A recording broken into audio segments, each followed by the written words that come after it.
We remember today Saint Teresa of Avila, who left us this beautiful prayer. Let nothing disturb you, let nothing frighten you. All things are passing away, only God remains.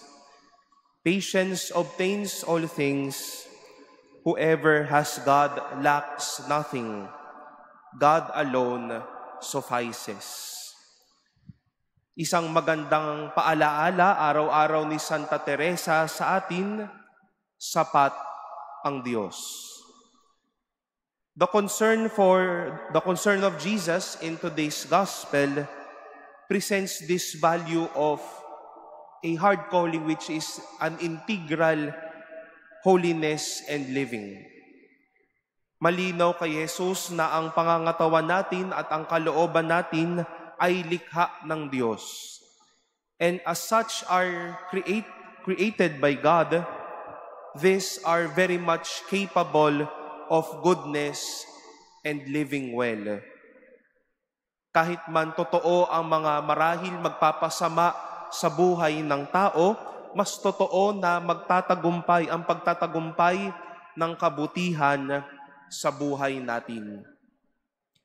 But if our life is but always making us full of evil within, maybe we tend to forget the invitation of Saint Teresa, solo Dios basta. God alone is enough. Sapat na ang Diyos. And maybe it is good to ask ourselves, what do we fill in our lives? Ano ang nagpapasapat sa ating buhay? O sino ang nagpapasapat sa ating buhay? Sino ang nagpupuno sa atin? Baka kung kasalanan na nagpupuno sa atin, maganda nga o gwapo tayo, pero unti-unti namang pumapangit at namamatay na ang ating puso. Baka kung masyadong kasakiman sa mga yaman na mayroon tayo, unti-unti nating pinapangit ang ating mga puso. If we are filling ourselves with too much vices and evil, then surely we will fall into rubbles.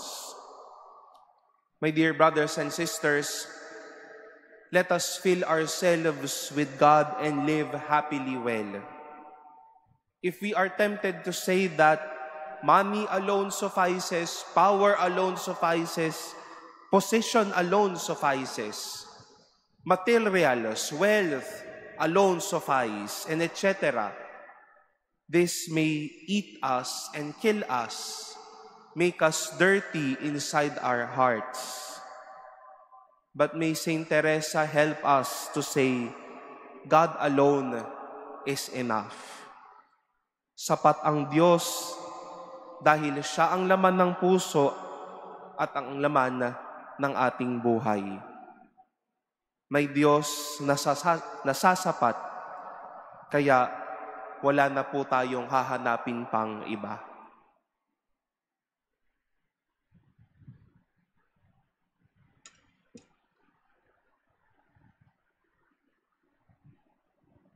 Please stand.